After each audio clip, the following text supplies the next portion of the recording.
वस्सलातु वस्सलामु अला अशरफिल अंबिया'i वल मुरसलीन अम्मा बअद अऊज़ु बिल्लाहि मिनश शैतानिर रजीम बिस्मिल्लाहिर रहमानिर रहीम लक़द कान लकुम फ़ी रसूलिल्लाहि उस्वतुन हसना सदक़ल्लाहुल अज़ीम। क्या बात रज़ा उस चमनिस्ताने करम की, ज़हरा है कली जिसमें हुसैन और हसन फूल। तेरी सरकार में लाता है रज़ा उसको शफ़ी। तेरी सरकार में लाता है रज़ा उसको शफ़ी, जो मेरा गौस है और लाडला बेटा तेरा। बेशक सुभान अल्लाह सुभान अल्लाह। मोहब्बत के साथ बारगाह रिसालत में दुरूद पाक का नजराना अक़ीदत पेश करें। सारे लोग दिल से दुरूद शरीफ पढ़ें। पढ़िए अल्लाहुम्मा सल्लि अला सय्यिदना सलातो वस्सलाम अलैका या रसूल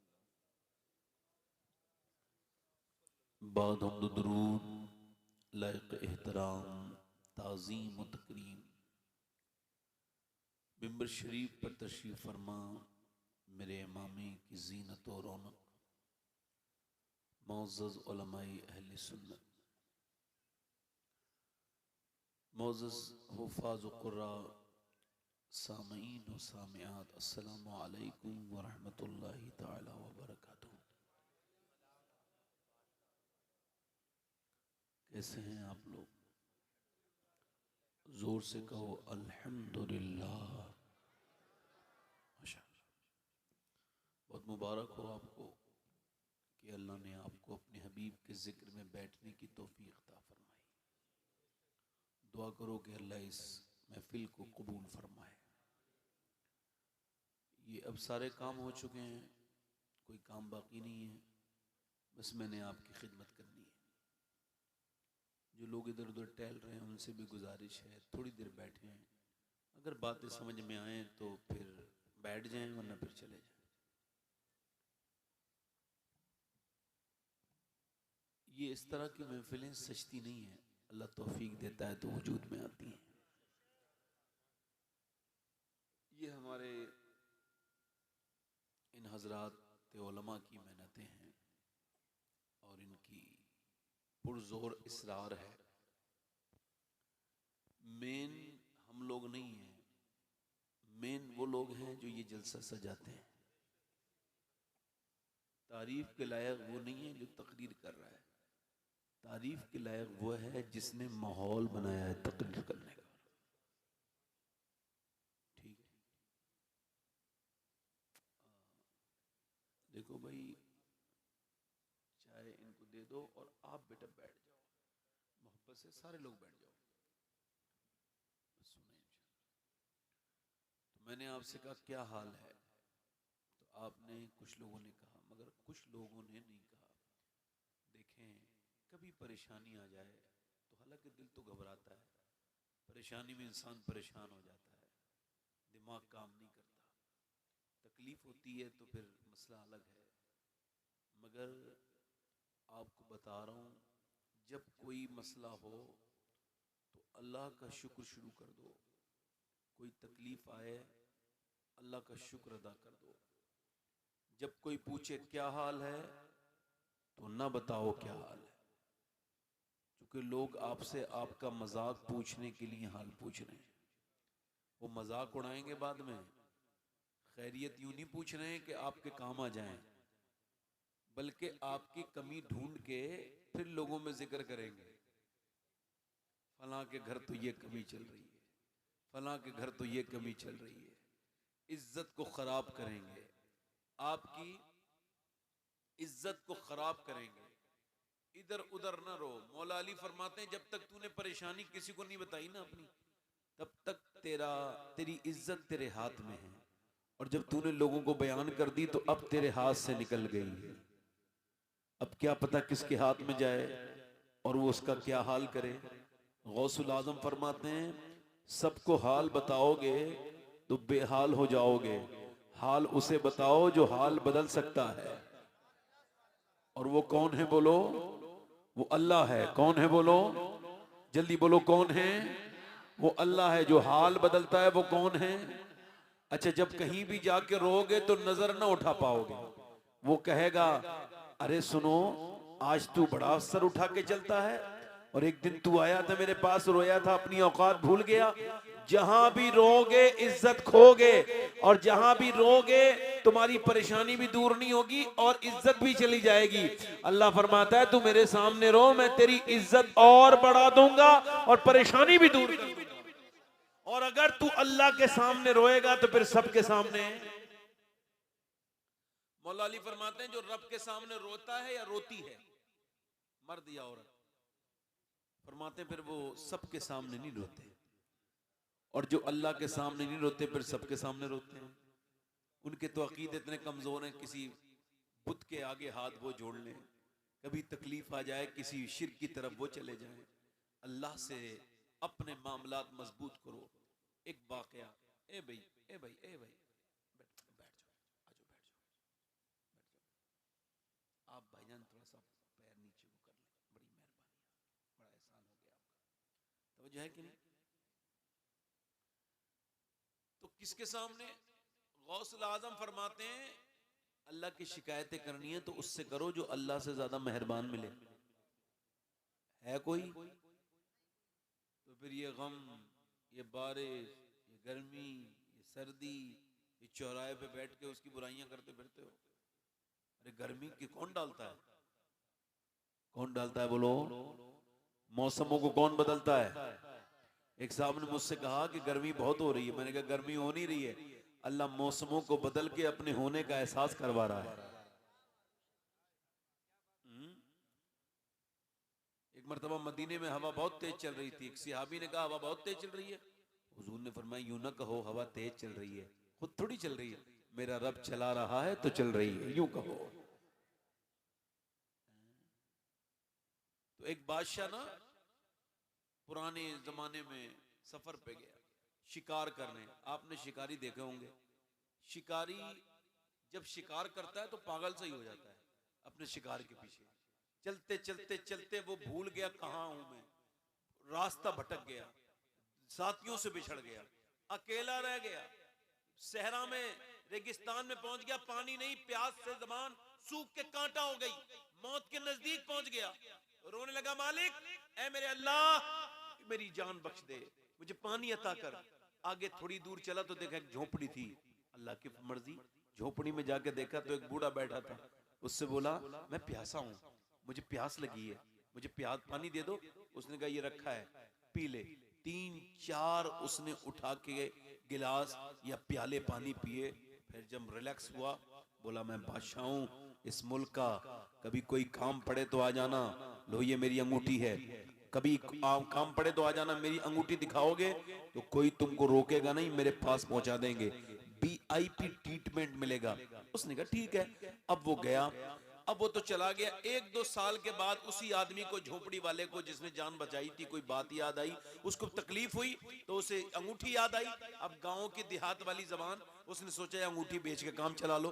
फिर सोचा क्या पता बादशाह की अंगूठी कितनी महंगी हो, कितनी कीमती हो। वो बादशाह के यहाँ गया, लंबा सफर करके पहुंचा।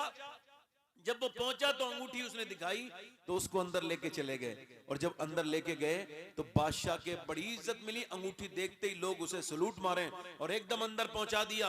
VIP ट्रीटमेंट के साथ अंदर पहुंचा तो देखा बादशाह सजदे में रो रहा है। वापस पलटा, बादशाह ने सलाम फेर के कहा कोई आया था? कहा पकड़ के लाओ। कहा तुम कौन हो? कहा मुझे पहचाना नहीं। कहा हाँ पहचान लिया, ये अंगूठी आपकी। कहा मैंने तेरे यहाँ गया था, पानी पिया था, जान बची थी मेरी, मगर ये बता वापस क्यों जा रहा था तू, ये बता। कहने लगा बादशाह सलामत कोई परेशानी आ गई थी, मैंने सोचा चलो आपको जाके बताऊं। फिर मैंने देखा आप भी किसी के सामने रो रहे हैं तो मेरे दिल ने कहा उसके सामने क्यों रोते हो जो खुद किसी के सामने रोता है। चलो उसके सामने रोएंगे जिसके सामने बादशाह भी रोता है। सुभान अल्लाह, सुभान अल्लाह। नारे तकबीर, नारे रिसालत, हुजूर सैयद साहब किबला शहजादे गौसे आजम। कहाँ रोना है बोलो। आज के बाद कोई तकलीफ आए अल्लाह के सामने रो के देखना, कभी 2 रकत नमाज पढ़ के देखना।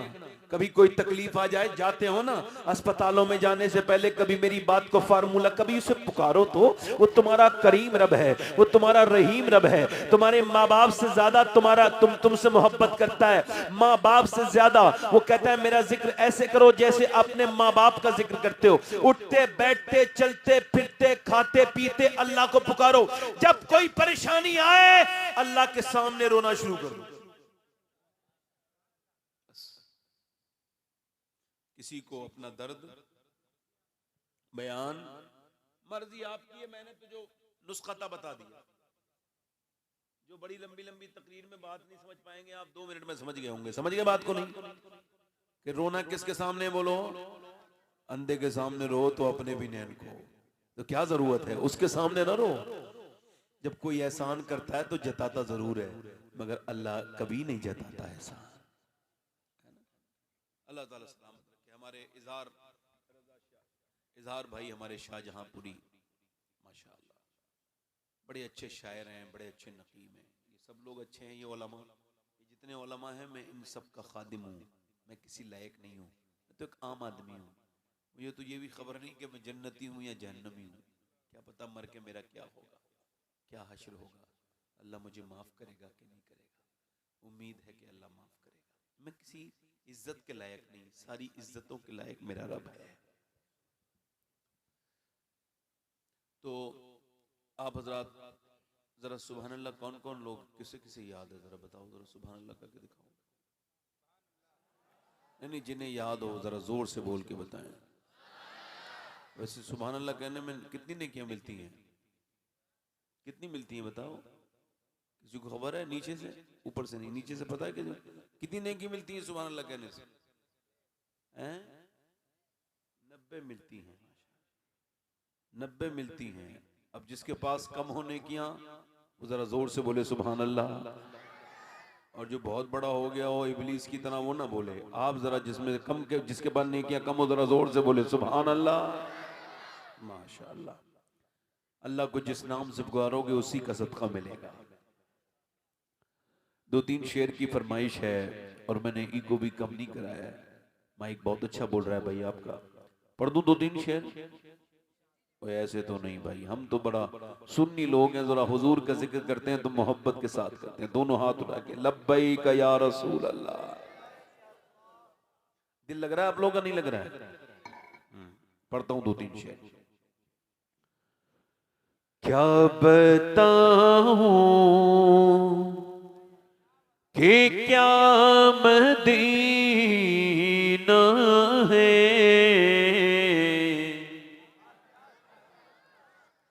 क्या बताऊं, क्या बताऊं कि क्या आपको पढ़ना है मदीना है। क्या पढ़ना है आपको? जो मदीना जाना चाहता है वो पढ़े, इंशाल्लाह बुलावा आएगा। और मदीना कोई अपनी दौलत से नहीं जाता, नियत से जाता है।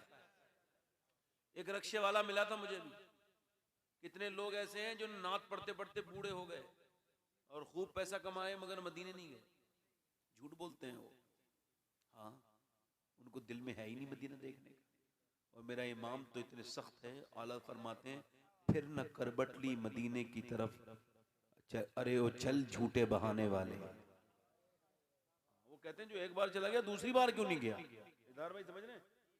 हज़रत आलम ने ये शेर मेरे करीब के किसी आदमी के लिए कहा है, फिर न करबटली मदीने की तरफ, अरे वो चल झूठे बहाने वाले हैं। और मदीना जो देख ले फिर उसका दिल लग जाए। पैसे निकाल के नहीं रख रहे, जमीनें लिखाई जा रही हैं। या अल्लाह मदीना दिखा दे। और कचहरी देख रहे हैं रोज और मदीना देखने की दुआएं मांग रहे हैं। भाई तुम्हारी नियत में नहीं भाई। रक्शे वाला मिला मुझे मदीने में, कहने लगा मैं रक्षा चला के मदीने आया हूं। मैंने कहा कितने दिन रक्षा चलाया? कहने लगे 12 साल से गुल्लक में पैसे डालता था, मेरे बच्चे बीमार हुए, मैंने गुल्लक नहीं फोड़ी, कर्जा ले लिया, रक्षा चलाया दिन रात, 2-2 घंटे ज्यादा चलाता था रक्षा। कभी कभी रात में लेके निकल जाता था शहर में, 2 घंटे ज्यादा चला लूं, मदीने का कुछ किराया निकल आएगा। कहता है अभी जब कुछ दिनों पहले एक आदमी से मैंने कहा मुझे लेके चलोगे, उसने कहा 60,000 रुपए लगते हैं 15 दिन के। तो कहने लगा मैंने जब गिने तो मेरे पास 49,000 और कुछ रुपए थे। मैंने उसके पास कहा ये गुल्लक है, ये मैं रक्शे वाला हूँ। तो उसने मुझ पर रहम करके कहा चल तुझे ले चलते हैं। तो जो हुजूर ने बुला लिया, कहते मैं अपने घर गया, मेरी बीबी मुझसे बोली का क्या मामला। मैंने कहा मैं मदीने जा रहा हूँ। तो बोली अकेले जाओगे, मुझे लेके नहीं जाओगे। तो मैंने कहा बेगम तुमको खबर है मैं रक्षा चलाता हूँ, मेहनत करता हूँ, मैं तो एक मजदूर इंसान, ये तो हुजूर से मोहब्बत है, बचपन से नाते सुनता हूँ, तो मदीने देखने का दिल है। तो अब मेरे पास तो पैसा है नहीं। कैसे वो अंदर गई, अपने जेबर निकाल के लाई और बोली कुछ मैं अपने मैके से उधार ले लूंगी, कुछ पड़ोसियों से उधार ले लूंगी, कुछ ये मेरे जेबर हैं 2-3 1-1.5 तोला, इसको बेच दो। कहती मुझे ये जेबर कब्र में काम नहीं आएगा, मुझे मेरे हुजूर का मदीना दिखा दो।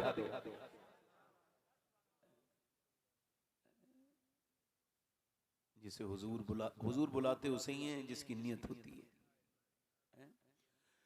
क्या बताऊं कि क्या मदीना है, क्या बताऊं कि क्या मदीना है,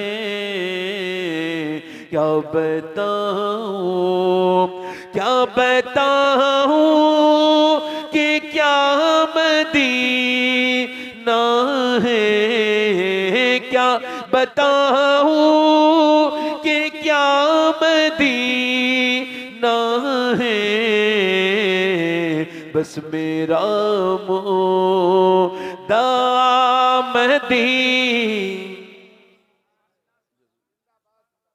बस मेरा मोदा, पूरा मजमा कहते जरा मदीना है। बस मेरा मोदा, आवाज से कहो, मदीने वाले बुलवाएंगे, पढ़ो। बस मेरा मोदा बस मेरा मोदा, और दुनिया वाले तो दर्द देते, दुनिया वाले तो दर्द देते, दर्द दिल की दवा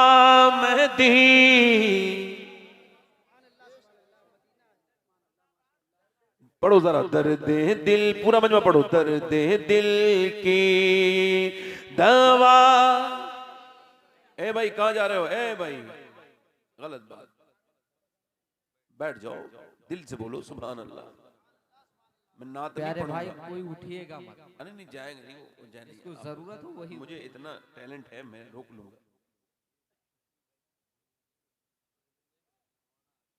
अरे ये आशिक लग भी रहे। हाँ सुभान अल्लाह। बस मेरा मोदा, पढ़ो। बस मेरा मोदा, और उठ के जाऊं कहाँ मदीने से, उठ के जाऊं कहाँ मदीने से, उठ के जाऊं कहाँ मदीने से, क्या कोई दूसरा मदीना है, क्या कोई दूसरा मदीना है, पढ़ो। क्या कोई दूसरा, और उसकी आँखों का नूर तो देखो, उसकी आँखों का नूर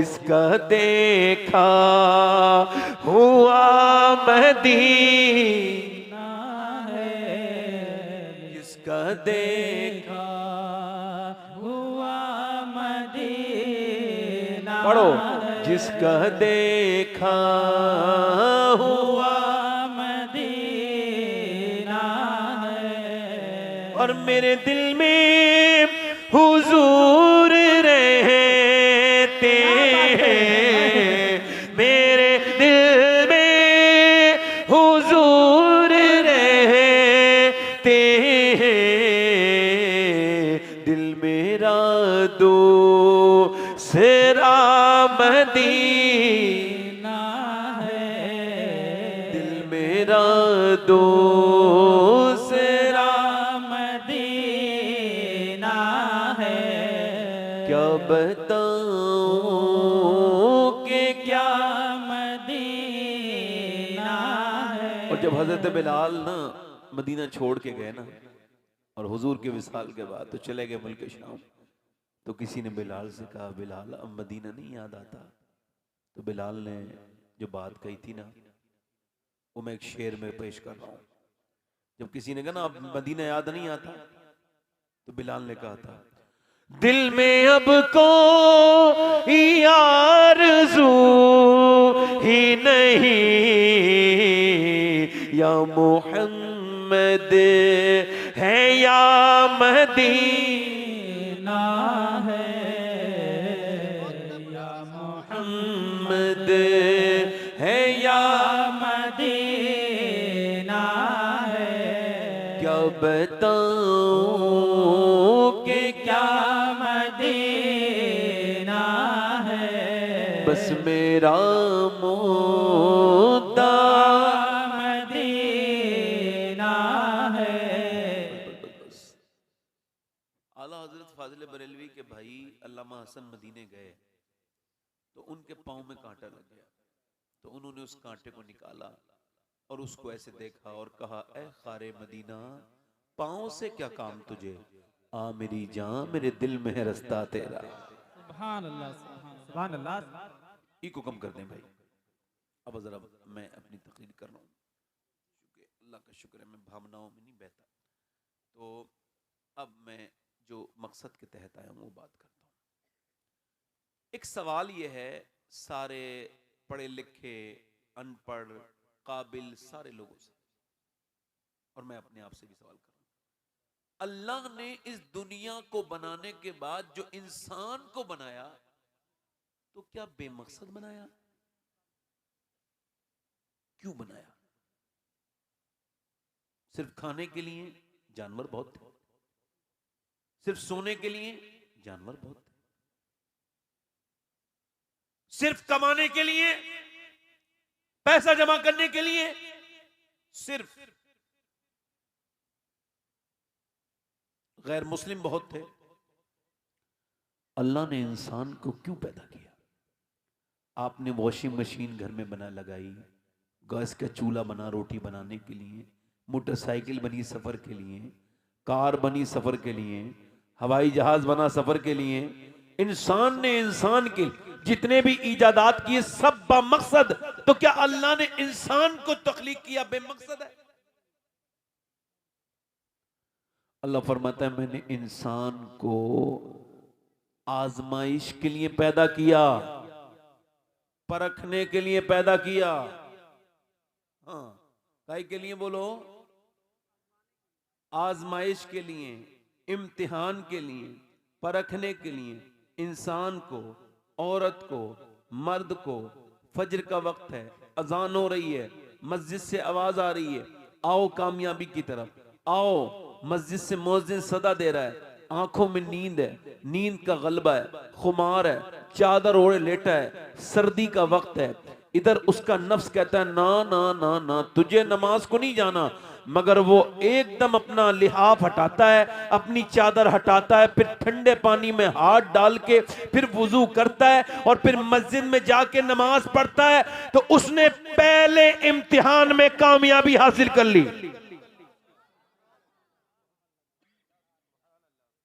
पहले इम्तिहान में कामयाबी, और अगर सोता रहा तो फेल हो गया। अब वो अपने घर से निकला, कोई वाहियात किस्म की बेगैरत औरत, बदतमीज खराब कपड़े पहने हुए, सख्त जो है वो सख्त कपड़े, फिटिंग के कपड़े पहने हुए जा रही है, अपने जिस्म की नुमाइश करती हुई। अब इसकी आंख पड़ी, इसने नजर झुका ली एकदम कि नहीं हराम है, अब नहीं देखूंगा, मैं नहीं देखूंगा, नजर झुका ली। अल्लाह के रसूल फरमाते हैं अगर तू अपनी नजर की हिफाजत करेगा और फिर जब तू नमाज पढ़ेगा तो तेरा दिल इस बात की गवाही दे देगा कि तेरी नियत भी पाक है, तेरी इबादत भी पाक है।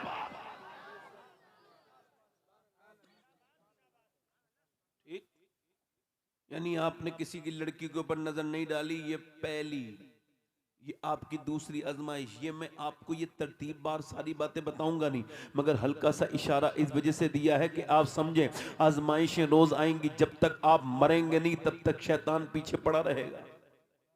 और शैतान को तो एक बार मना कर दो, जुनैद बगदादी कहते हैं एक बार शैतान की चाल से हट जाओ तो शैतान तो हट जाता है, मगर नफ्स ऐसा कुत्ता है तब तक भौंकता रहता है जब तक अपनी मर्जी का काम ना करवा ले। यानी आपके अंदर जो नफसानी ख्वाहिशात हैं ये आपको बर्बाद करती चली जा रही है, मुझको बर्बाद करती चली जा रही है। सुबह होती है, शाम होती है, हम ऐसे ही जानवरों की तरह उठते हैं, खाते पीते फिर सो जाते हैं। कभी हमने सोचे नहीं कि इतनी खूबसूरत दुनिया को परवरदिगार आलम ने, खल्ला के कायनात ने क्यों तख्लीक किया, क्यों अल्लाह ने इंसान को बनाया, क्यों इंसान की कितनी खूबसूरत चीज बनाई इंसान, और कितनी कीमती चीज बनाई इंसान कि आज 21वीं सदी में भी अल्लाह के बनाए हुए इंसान का बदल पूरी दुनिया मिलके नहीं बना सकती। इंसान तो बहुत बड़ी चीज है। ये आपकी नाक है, नाक, इस दोनों नथोनों के बीच वाली हड्डी के करीब में एक बारीक सी रग है जिससे सूंघता है इंसान, वो दिमाग से चल के और नाक तक आती है और वो दूरबीन से नजर आती है, इतनी बारीक है। और न्यूरो सर्जन ये कहते हैं डॉक्टर कि वो जो नाक की नस है ना, अगर वो बंद हो जाए तो मियां कोई दुनिया का डॉक्टर उसे चालू नहीं कर सकता, और अगर वो खराब हो जाए तो पूरी दुनिया की मेडिकल साइंस मिलकर भी एक नस तैयार नहीं कर सकती जो अल्लाह ने अपने हर बंदे के अंदर तैयार की है। तो इंसान इतना कीमती है कि पूरी दुनिया उसके बराबर नहीं है। दुनिया की सारी लेबोरेटरी, दुनिया के सारे आला, दुनिया के सारे डॉक्टर, दुनिया की सारी मेडिकल साइंस, दुनिया की सारी चीजें अल्लाह की बनाई हुई इंसान के बराबर नहीं है। मगर इंसान समझ नहीं पा रहा है, उसको दिमाग नहीं, उसको शऊर नहीं, उसको इदराक नहीं, उसको खबर नहीं कि वो कैसी नेमतें लिए बैठा है। हजरत शेख सादी कहते हैं मैं निकल के जा रहा था, चलते चलते चलते चलते रास्ते में मेरे पाँव के जूते टूट गए। जब जूते टूटे तो मेरे पाँव में गर्म जमीन पे चलने की वजह से छाले पड़ गए, और छाले जब फूटे तो उसके अंदर जख्म बन गए। मैंने दुआ की, ऐ अल्लाह अब चला नहीं जाता, इतना तो दे दे मालिक जो मैं जूते खरीद दूं। कहते अगले मोड़ पे मुड़ाऊं तो मैंने देखा एक आदमी था, उसके दोनों पांव नहीं थे, और अचानक उसे देख के मैं सजदे में गिर गया और मैंने कहा अल्लाह मुझे माफ कर दे, मेरी आंखें कितनी जल्दी खुल गई, मेरे पास पांव तो है, उसके पास तो पांव ही नहीं है। अल्लाह की नेमतें कितनी खाई हमने, कितनी नेमतें खाई, मगर कभी सोचा नहीं कितनी बड़ी बड़ी नेमतें अल्लाह की हमारे पास है। वेंटिलेटर पे रखे हैं लोग, कैंसर के पेशेंट हो गए लोग।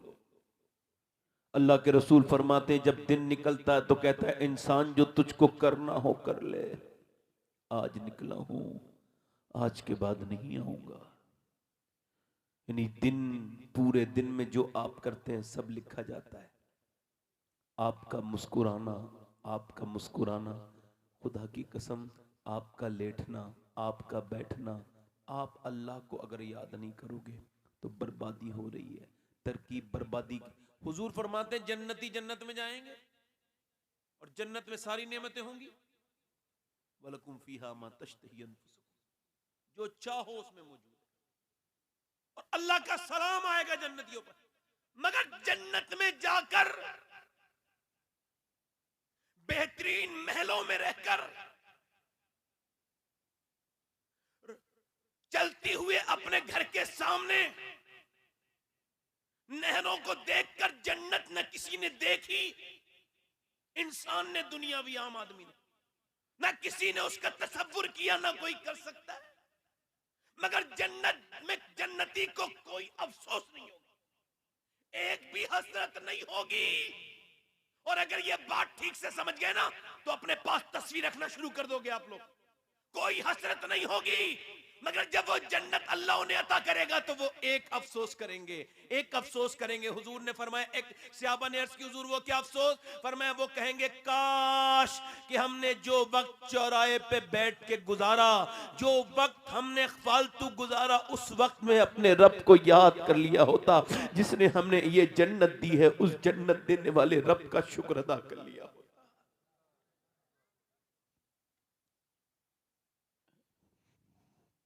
मियाँ जब मौत आती है तो हर आदमी कहता है मैं तौबा कर लूँ, मैं तौबा कर लूँ, मैं तौबा कर लूँ, मगर मौत कब आएगी ये खबर किसी को नहीं। याद रखना मेरे भाई, लोग मरते चले जा रहे हैं, मरते चले जा रहे हैं। अभी परसों के जलसे में जब हम जा रहे थे, ये इजहार भाई हमारे साथ थे, तो एक आदमी का एक्सीडेंट हुआ था रोड पर, और उसको वो घसीट के लेके जा रहे थे, तो उसका भेजा वहीं रह गया था, उस रोड पर ही रह गया था। उस जवान लड़के ने सोचा था कि मर जाएगा,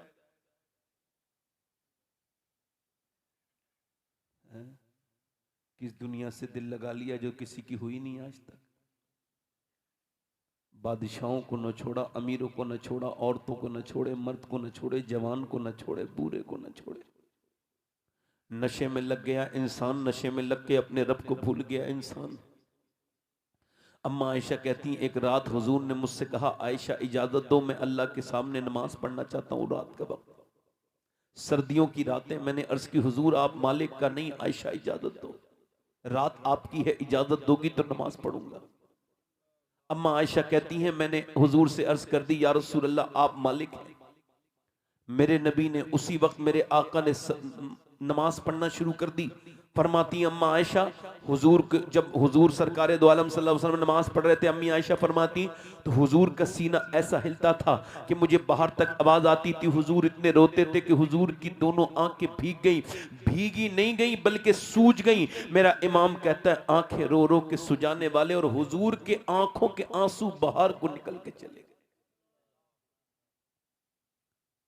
मैंने अर्ज की, हुजूर मेरे आका बिलाल हबशी आए, कहते हैं नमाज का वक्त हो गया। सर्दी की पूरी रात गुजर गई, पैरों पे बरम आ गया मेरे नबी के। अल्लाह फरमाता है, मेरे महबूब इतना ना नमाज पढ़ो लंबी लंबी, आधी रात पढ़ो, आधी रात आप आराम कर लिया करो। कितनी इबादत कि जो रब है ना वो ही कह रहा है, मेरे महबूब आधी रात इबादत किया करो, आधी रात पैरों पे वरम। और किसके लिए? इस उम्मत के लिए, मेरे लिए और आपके लिए।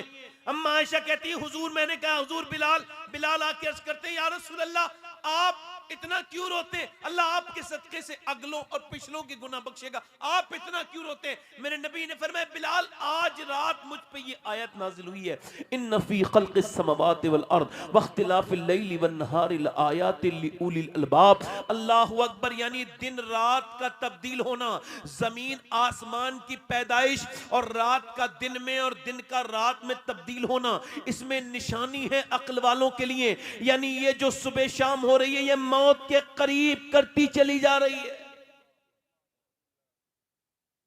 यानी हम अचानक मौत, हम किसी दिन हमको मौत आएगी। अल्लाह के रसूल इरशाद फरमाते हैं, मेरे नबी इरशाद फरमाते हैं, मेरे सरकार इरशाद फरमाते हैं, मेरे रसूल इरशाद फरमाते हैं, मेरे आका इरशाद फरमाते हैं, सरकार दो आलम इरशाद फरमाते हैं कि जब कब्र में बंदे को रख के जाते हैं तो वो चीखता है, कहता है, मुझे कहाँ छोड़ के जा रहे हो मेरे दोस्तों, मेरे भाइयों, मेरे रिश्तेदारों, मेरे बेटों, कहाँ चले गए?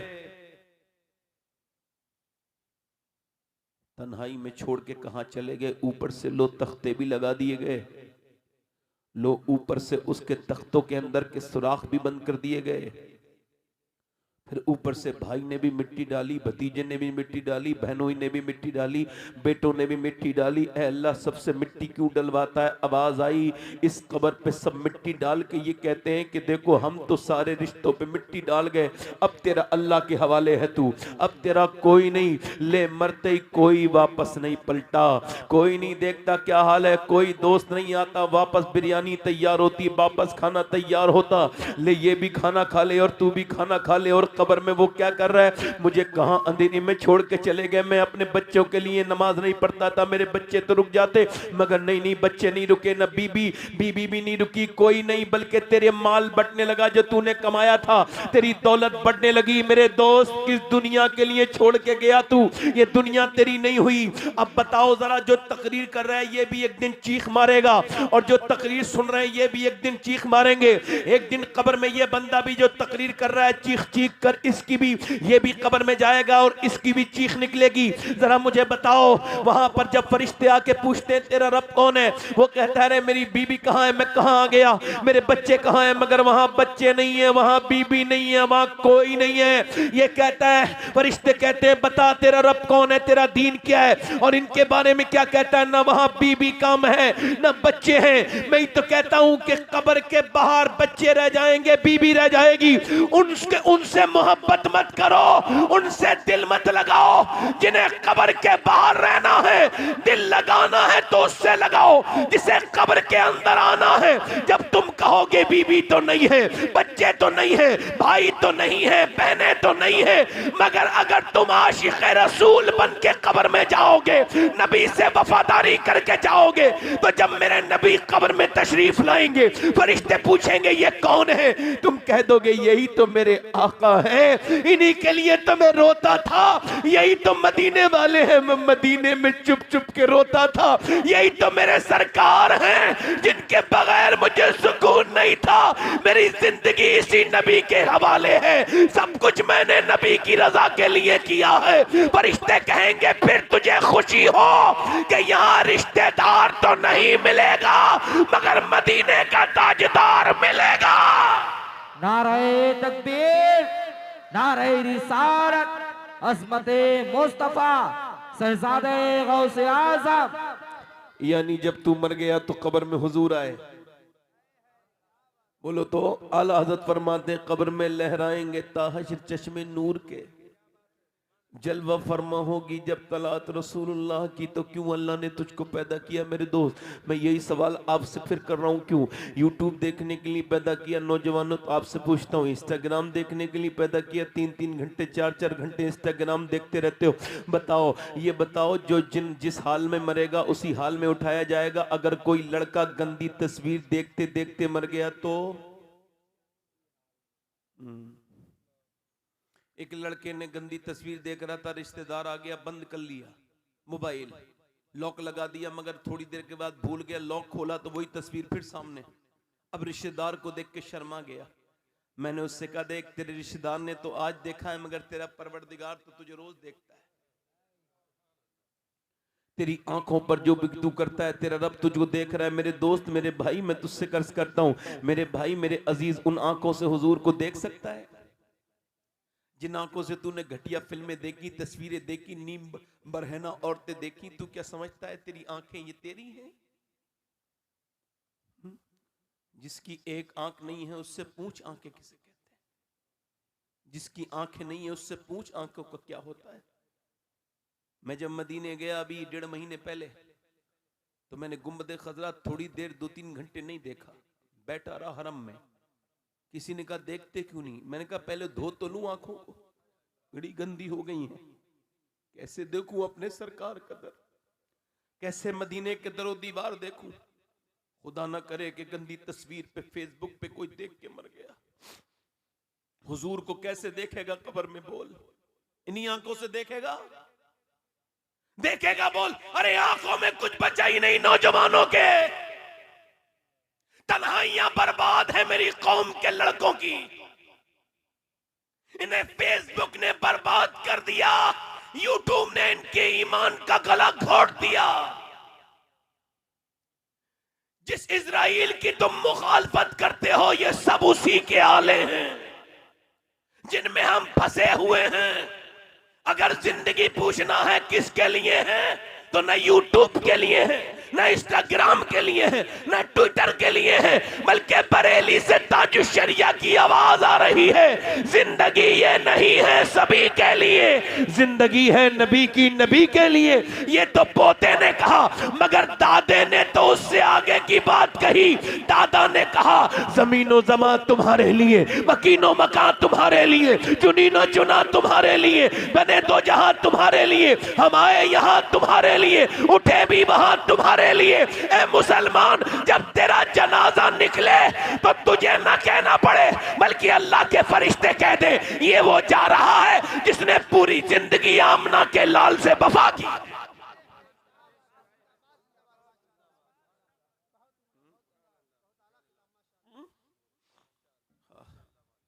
मेरे दोस्त मगर मेरी बहनें भी भूल गई, मेरे भाई भी भूल गए, मेरे दोस्त भी भूल गए, मेरे अहबाब भी भूल गए। मुझे बताओ, एक आदमी एक जगह इलाके का ये उसूल था। मुझे 40 मिनट हो गए बोलते हुए, और बोलूं खत्म कर दूं? जल्दी बोलो, कितने लोग सुनना चाहते हो? दोनों हाथ उठा के बताओ। दिल लग रहा है? जोर से बोलो। ये जरा ये घुटने छोड़ दो वरना नींद आ जाएगी। घुटने छोड़ के सीधे ऐसे बिल्कुल तगड़े होके बैठो। जोर से बोलो सुभान अल्लाह। मजबूत होके बोलो सुभान अल्लाह। भाई जोर से बोलो सुभान अल्लाह। और दिल लगा के बोलो। अब मेरी बात को सुनिएगा, जरा गौर कीजिएगा। एक जगह ऐसा था कि वहां का रिवाज था कबीले का, वो बादशाह बनाते थे 5 साल के लिए। कितने साल के लिए? और फिर मुंतकिल होती थी हुकूमत 5 साल के बाद।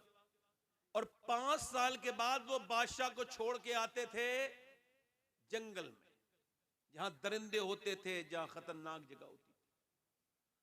अब उसमें यह हुआ कि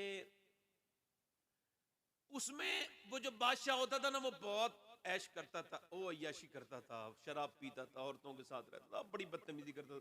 मगर 4.5 साल के बाद उसका रंग पीला होना शुरू हो जाता था कि अब आयश के दिन गुजर गए, अब मुझे लेके डाल देंगे, वहां पे डाल देंगे जाकर के जंगल में, मुझे वहशी दरिंदे खा लेंगे। एक बादशाह बड़ा समझदार, अकलमंद नहीं, अकलमंद, मेरी और आपकी तरह अकलमंद नहीं, वो अकलमंद था। उसने सोचा यार जाना मुझे जहां है वहीं की तैयारी मुझे करनी है। एक दिन भी सुकून से नहीं बैठा, ना शराब को हाथ लगाया, ना कोई गंदा काम किया। जहां जाना था वहीं के लिए दिन रात एक कर दिए। उसने वहां के सारे दरिंदे मरवा दिए, बेहतरीन घर वहां बना दिया, बेहतरीन कोठी बना दी। और जैसे ही 5 साल गुजरे, लोगों ने देखा वो तो खुश था। लोगों ने कहा सब बादशाह जब जंगल को भेजे जाते थे रोते हुए जाते थे, तुम बड़े मुस्कुराते हुए जा रहे हो। उसने कहा मैं मुस्कुरा के इस वजह से जा रहा हूं कि मैंने वहां की तैयारी पहले ही कर रखी थी, अब मुझे वहां जाने का अफसोस नहीं। मेरे दोस्त, यूं ही ये दुनिया है, अगर इसके ऐश में रहेगा तो मरते वक्त तेरा चेहरा मुरझा जाएगा, मौत का तसव्वुर तुझे परेशान कर देगा। इतने दिल से अल्लाह की इबादत कर कि जब तेरी मौत आए तो तेरा चेहरा बिल्कुल खिल जाए, मुस्कुराने लगे। मुस्कुराने लगे। मेरी बहनें बैठी हैं, मेरे भाई बैठे हैं, मेरे दोस्त बैठे हैं। टोपी वाले भाई कहां जा रहे हो? दुरूद शरीफ पढ़ ली। कहां जा रहे हो भाई? अच्छा ठीक है, यहां कयामत तक प्रोग्राम चालू है, आप लाइए, हम आपका इंतजार करेंगे। दुरूद शरीफ पढ़िए।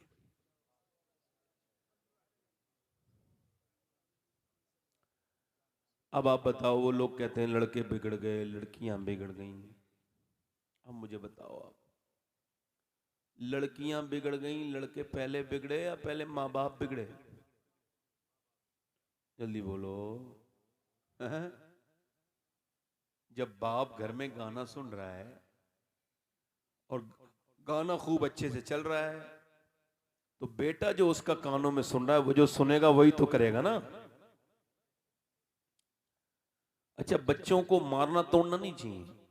जब कोई खराब काम करे डांट दो, तो उनको ये खबर हो जाती है कि ये काम गलत है और ये काम सही है। बच्चों की आदतें टोकने से बदलती हैं, मारने से तो वो जिद्दी हो जाते हैं और वही काम करते हैं। हाँ हाँ, कोई बात नहीं। और कोई साहब को आना है, कोई बातचीत जरूरी करनी हो तो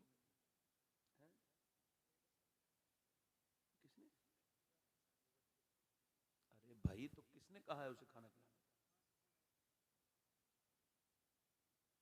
लो वो मेरे साथ ही नहीं रहेगा आज के बाद, और बताओ।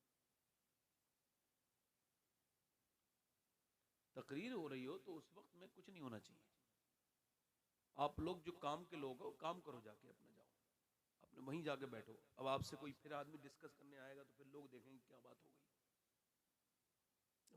रिदम तो तकरीर का खत्म हो जाता है।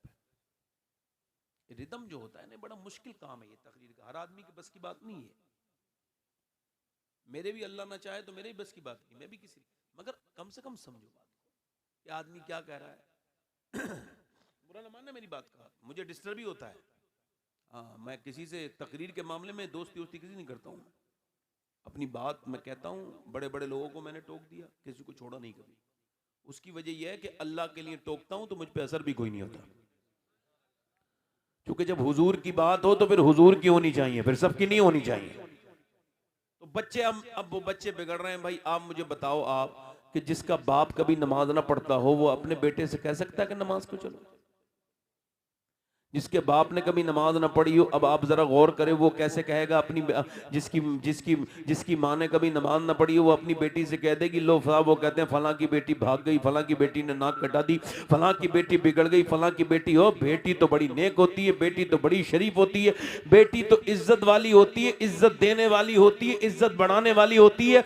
बेटियां तो बाप के जनाजे की रौनक होती है, बेटी तो घर की रौनकें होती है, बेटी तो घर में रहमतें होती है। जिस घर में आंगन में बेटियां हो वह अल्लाह की रहमतें बरसती हैं, अल्लाह उनको खूब रिज़्क़ देता है जिनके घर में बेटियां हो। मगर तुमने ये कहा कि बेटी बिगड़ी, नहीं नहीं बेटी नहीं बिगड़ी, पहले तो बेटी की मां बिगड़ी, और मां इस कदर बदतरीन किस्म की बिगड़ी कि उसने देखा ये जितने लड़के खड़े होकर पेशाब करते हैं, ये जितने लड़के खड़े होकर पेशाब करते हैं, कानों में लीड लगा के गाने सुनते हैं, ये जितने लड़के कानों में लीड लगा के गाने सुनते हैं, खड़े होकर पेशाब करते हैं, जितने वाहियात ये नाचते हैं शादियों में, ये जनखों की तरह जो नाचते हैं, इन सब की माओं से पूछ लो कि जब ये उनके पेट में थे तो उन्होंने फिल्में देखी थी, गाने सुने थे कि नहीं? कसम दे के पूछो। जो कि ऐसा किया नहीं होता तो बच्चा ऐसा नहीं होता। जो कि माँ का असर बच्चे पर होता है, जैसी माँ वैसे ही बच्चा, जैसी माँ वैसे ही बेटी।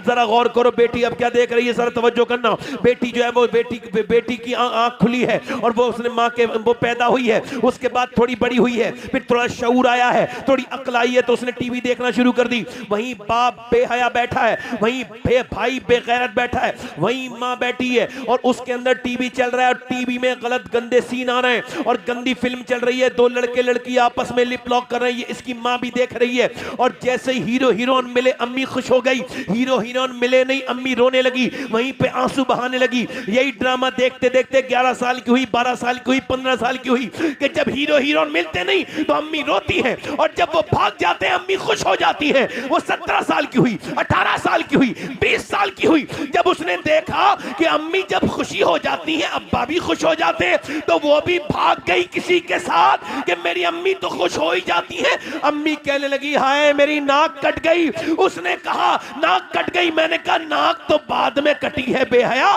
पहले तो तूने अपनी बेटी को ये गंदी तस्वीर फिल्म दिखाई।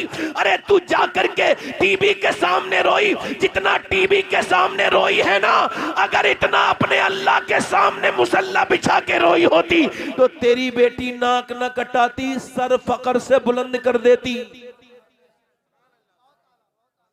सर फकर से, सर फकर से, सर फकर से बुलंद कर देती, सर फख्र से बुलंद कर देती। अब मेरी बात को सुनिए और ध्यान दीजिए, मेरी बात पे गौर कीजिए, मैं आपसे अर्ज कर रहा हूं। इसका मतलब यह है कि मां जो करती है उसका असर, अब आपको बताऊं मेडिकल साइंस ने इस बात को वेरीफाई किया कि मां जो भी करती है उसका असर, करना ना करना अलग, मां की सेहत का असर भी बच्चे पर होता है। यानी जब प्रेग्नेंट मूवमेंट में औरत होती है, औरत कमजोर तो बच्चा कमजोर पैदा होता है, औरत के अंदर जिस खून की कमी तो बच्चे के अंदर भी खून की कमी होती है। याद रखें इस बात को को। जब मेडिकल साइंस ये कहता है कि जब तुम डॉक्टर के पास जाओ तो डॉक्टर कहता है तुमसे अगर तुम ये चाहती हो बच्चा ताकतवर हो तो बादाम खाना, सेब खाना, सेब से आयरन बढ़ता है, बादाम से आयरन बढ़ता है, चाहती हो विटामिन डी बढ़े तो तुम ऐसा करना, अमरूद खाना विटामिन सी के लिए, संतरा खाना, नींबू खाना।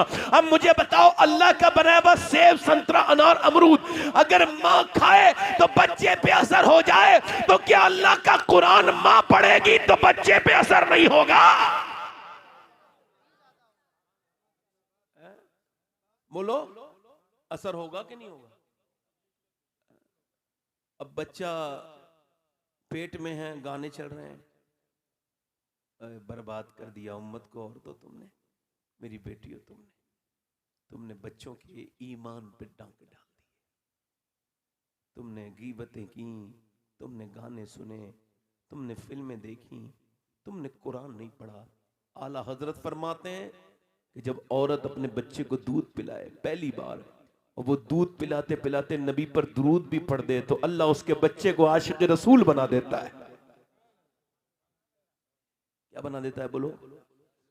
क्या बना देता है बोलो? आशिक रसूल बना देता है। पानीपत में एक बच्चा पैदा हुआ, पैदा होते ही रोने लगा। एक दिन रोया, 2 दिन रोया, 3 दिन रोया, 4 दिन रोया, 5 दिन रोया, 6 दिन रोया, 7 दिन रोया, 10 दिन, 1 महीने, एक डॉक्टर, दूसरा डॉक्टर। वो 1 महीने तक लगातार रोते ही रहा, चुपाई नहीं। हजरत फ़खरुद्दीन बाउद्दीन ज़करिया मुल्तानी के दामाद गुजर के जा रहे थे, उन्होंने कहा ये बच्चा जो रो रहा है, अपने मुरीदों से कहा ये बच्चा जो रो रहा है, रो नहीं रहा, अल्लाह की हम्द बयान कर रहा है। कहा हुजूर अच्छा, आओ पहुँचते हैं, पूछते हैं। घर पहुँचे, कहने लगे कोई है इस घर में? बाप निकल के आए बच्चे के, कहा ये मेरा बेटा है। कहा आपका बेटा अल्लाह का वली है? कहा आपका दिमाग तो ठीक है, ना खुद सोया ना सोने दिया है और आप इसको वली कह रहे हैं? कहा लाओ मेरी गोद में ला के दो। गोद में ला के दिया, एक कान में कुछ पढ़ के फूंका, दूसरे में बच्चा खामोश हो गया। कहने लगे साहब ये बताएं आपने क्या पढ़ के फूंक दिया? बड़ी बड़ी दवाओं के बाद ठीक नहीं हुआ, बड़ी बड़ी हमने डॉक्टरों को दिखाया। क्या बाले बाद में बताऊंगा, पहले बताओ क्या इसकी माँ कुरान की हाफिजा है? कहा तो सुनो, जब ये अपनी माँ के पेट में था ना तो इसकी माँ कुरान पढ़ती थी। उठते बैठते चलते फिरते खाते पीते रोटी बनाते सोते जागते उतना उतना कुरान पढ़ा कि बच्चे को पेट में कुरान सुनने की आदत पड़ गई। और जब बच्चा वो पैदा हुआ तो माँ जचकी में चली गई, कुरान पढ़ना बंद कर दिया। जब कुरान पढ़ना बंद कर दिया, माँ ने बच्चा कुरान पढ़ा नहीं, बच्चे को कुरान सुना नहीं, तो वो कुरान की तिलावत सुनने के लिए रोता था।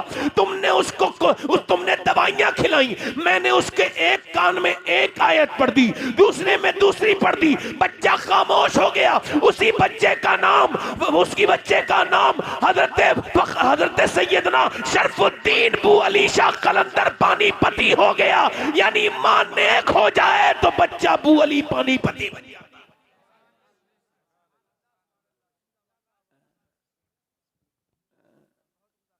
हमारे यहाँ कहते हैं कि मैं नानी को देखो, आपके यहाँ भी कहते हैं? पहले लोग नानी को देखते थे, रिश्ता करते थे, कहते थे नानी तक देखो। अरे अब तो नहीं देखते, पहले देखते थे, नहीं देखते थे? क्या कहते थे बोलो? नानी नेक तो फिर मां नेक, और मां नेक तो बेटी नेक।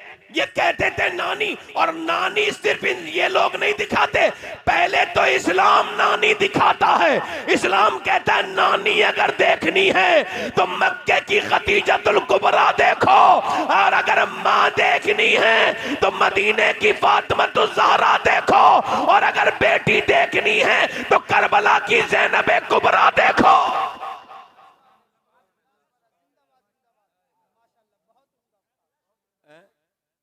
दादी खतीजा, नानी खतीजा, माँ फातिमा। ये इधर कौन लोग हैं बात जो कर रहे हैं इस पर्दे के पीछे? भाई साहब ये बहुत 4-5 घंटे तकरीर नहीं चलनी, आपसे हाथ जोड़ रहे हैं, बैठ जाओ या अपने घर चले जाओ। आपको तो आपके पांव पकड़ ले, हमें अपना काम करने दो। दिल लग रहा है आप लोगों को? नहीं लग रहा? एक बार गौसुल आजम तकरीर कर रहे थे, कौन बयान कर रहे थे, तो एक चील ने बोलना शुरू कर दिया, आपने 2 टुकड़े कर दिए उसके, ऐसे देखा 2 टुकड़े कर दिए, मर गई। आपने फिर तकरीर के बाद उससे कहा उठ जा, उठ गई। फिर क्या हुआ? फिर नहीं उड़ी, कोई बात रह गई बीच में। वही तो मैं कह रहा हूँ यार, पीछे रहे, बैकफुट पे रहे, समझ रहे हैं? गौस पाक ने उस चीज से कहा, सुन मेरा नाम अब्दुल कादिर है, आज के बाद जब यहां से उड़े ना तो आवाज मत करना, साइलेंट मोड में उड़ना। इस बार जिंदा कर रहा हूं, अगली बार जिंदा नहीं करूंगा। हाँ, ये कमाल मुझे हासिल हो गया होता, हादसात हो रहे होते जैसे, मगर इस वजह से बात कर रहा हूं कि मां ने तो बच्चे नेक, मां नेक तो बहन बेटी नेक। अच्छा, मेरी बहनें इस बात को कब समझेंगी? इनको तो असर चढ़ गया, सारी हिंदुस्तान की मुसलमान लड़कियां लड़के सब फिटिंग के कपड़े पहनने लगे। मर्द के लिए भी ये ठीक नहीं कि वो इतने ऐसे कपड़े पहने कि उसमें उसको जिस्म नुमाया हो, और औरत तो माज़अल्लाह सुम्मा माज़अल्लाह, मर्द भी ऐसा कपड़ा पहने जिसमें टाइट हो, अजीब लगता है। और औरत के लिए तो बड़ा ही है, मगर औरतों पे असर पड़ गया अंग्रेजों का, इंग्लिश का। लड़कियों को जीन्स की पैंट पहनाने लगे, छोटी छोटी बच्चियों को। इधर देखो, मेरी तरफ देखो, ऐसे करके ये नमाज पढ़ते हो आप? मर्द नमाज पढ़ता है तो कहता है अल्लाहु अकबर, ऐसे करता है अल्लाहु अकबर, पूरा हाथ उठाएगा, ऐसे फैलाएगा, फिर कहेगा अल्लाहु अकबर।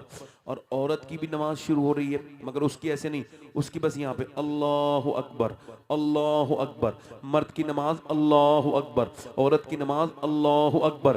जरा गौर करें, इसके सिर्फ हाथ हिल रहे हैं और ये पूरा बगल खोल के और ऐसे लेके आ रहा है अल्लाहु अकबर। दोनों की नमाज एक ही रब की इबादत है, मगर दोनों का तरीका अलग है। अल्लाह जानता है कि मर्द के जिस्म की बनावट और है, औरत के जिस्म की बनावट और है, लिहाजा नमाज मर्द की और बना दी, औरत की और बनाई। अल्लाह नहीं चाहता कि औरत नमाज पढ़ते में भी बेपर्दा हो, उसका जिस्म नजर आए। आप समझ रहे हो? उसका जिस्म नारा ना लगा, कोई बात नहीं, नारा लेस तकरीर, कोई बात नहीं, थकता नहीं, दूर से बोलो। नहीं, उसको ये तवज्जो है, मेरी बात पे तवज्जो है, गौर करो। अब सुनो, ये हमारे मौलाना आशिक हुसैन साहब अपनी बीबी को लेके हरम शरीफ गए, इन्होंने उसका हाथ पकड़ा और ये अपनी बीबी को लेके सफा मरवा की सही कर रहे हैं। अब ये सही के लिए निकले, जैसे ही वो लाइट निकली जहां से दौड़ना था, इनकी बीबी दौड़ने को शुरू हुई। कहा नहीं, तुम नहीं दौड़ोगी। उसने कहा नहीं, इन्ना सफा वाल मरवा था मिन शायरिल्लाह, सफा मरवा अल्लाह की निशानी है। खातून इब्राहिम दौड़ी थी, हाजरा आप मुझे क्यों नहीं दौड़ने दे रहे? कहा वो जब दौड़ी थी तो अकेली थी, तुम नहीं दौड़ोगी। तुम अगर हरम में दौड़ोगी तो तुम्हारी बेपर्दगी हो जाएगी, लिहाजा तुम नहीं दौड़ सकती। अल्लाह ने मर्द का हज अलग बना दिया, औरत का हज अलग बना दिया। ये समझे, ये जो औरतें पहनती है ना सख्त टाइट लिबास आजकल माज़अल्लाह, जिसमें औरतों का जिस्म जाहिर होता है। हुजूर ने फरमाया आखिरी जमाने में औरतें कपड़े पहनने के बावजूद बरहना होंगी, यानी उनके जिस्मों पे कपड़े होंगे टाइट लिबास। माज़अल्लाह, तौबा तौबा, अस्तगफिरुल्लाह। जहर में बुझा हुआ तीर है ऐसी औरतें, शैतान का, इब्लीस का। लोगों के ज़हनो दिल पर एक अजीब से असरात मुरत्तब करती है माज़अल्लाह। अब देखो, ये मर्द की नमाज है, ठीक है, और ये औरत की नमाज है। मर्द मरा 3 कपड़े, औरत मरी 5 कपड़े। शरीयत अलग हो गई। मर्द के घर पे कोई आए तो वो उसे सलाम करे, वो उसे जवाब दे। और औरत के लिए हुक्म है कि कोई गैर मर्द हो तो मुनासिब यह है कि उसके सलाम का जवाब न दे। जवान औरत जवान को मर्द को सलाम करे तो उसका जवाब ना दे, चूंकि ये उसकी आवाज। वो उलमा ने लिखा, फुकहा ने लिखा कि जब वो आए और गैर मर्द आए और जब वो आकर के कहे तुम्हारा शौहर है, पूछे, तो ये ना कहे नहीं है, आ जाएंगे, बैठ जाइए, कहां से आए, ना ना ना, वो अपनी आवाज बदले और कहे मुझे नहीं पता कहां है, यानी मर्दाना आवाज करे। और फिर वो कहे कब आएंगे, मुझे नहीं पता कब आएंगे, आवाज बदल के मर्दाना लिबास में आवाज आएगा कभी, गैर मौजूदगी में आएगा कभी, मैं नहीं जाऊंगा, अरे बोले बड़ा खतरनाक है उसकी बीवी तो है। अब वो कहेगा जैसे गैर मर्द आया, आइए आइए तशरीफ रखिए, सलाम अलैकुम, आइए बैठिए, ठंडा पिएंगे गरम पिएंगे, अब तो दोनों ही पिएगा, वो ठंडा ही पिएगा गरम भी पिएगा। आपने पिलाया ना उसको, अपनी बीवियों को और अपनी बहनों को अपने दोस्तों के सामने लाने वालों,